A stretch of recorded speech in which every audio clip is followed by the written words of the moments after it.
Mengapa presiden di Indonesia sejak Bung Karno hingga SBY berakhir dengan kisah yang sedih? Kita bisa melihat sejarah. Tahun 45 Bung Karno menjadi presiden.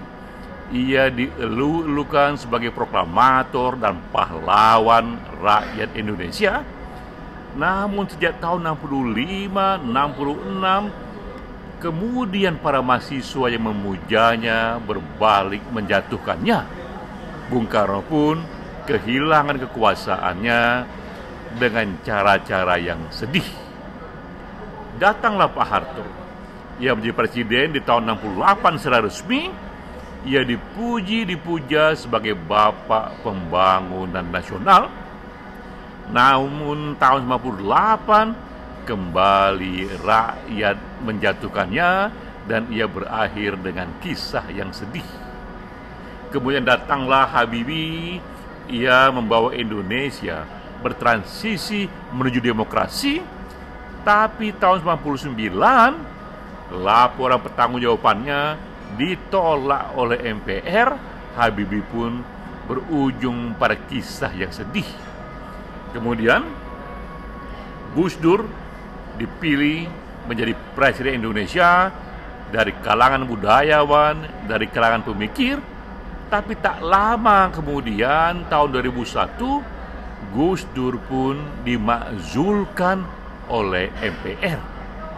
Megawati tampil sebagai presiden wanita pertama di Indonesia. Itu terjadi di tahun 2001. Tapi di tahun 2004 kita lihat PDIP, partai yang dipimpinnya, merosot perolehannya pada pemilu sebelumnya. Itu di tahun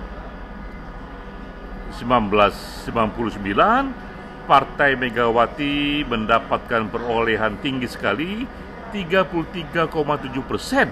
Tapi tahun 2004 merosot hampir separuhnya. Kemudian datang pula SBY. Ia presiden pertama yang dipilih secara langsung. Ia pun juga dipuja dan dipuji. Tapi di tahun 2014 partainya Partai Demokrat juga merosot hampir separuh. Dulu itu dipilih oleh 20,85% sebagai partai pemenang pemilu, tapi 2014 merosot tinggal 10,19%. Banyak pula kemudian pengurus teras Partai Demokrat yang masuk penjara karena korupsi. Mengapa mereka berujung sedih? Ini perlu riset yang mendalam. Tapi akankah Jokowi membawa tradisi yang berbeda?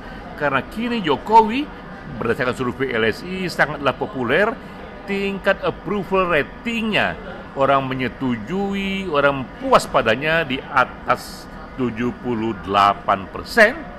Semoga Jokowi berbeda, membawa tradisi yang baru, tradisi presiden yang tidak berujung secara sedih. Demikianlah Ekspresi Data bersama saya, Denny J.A.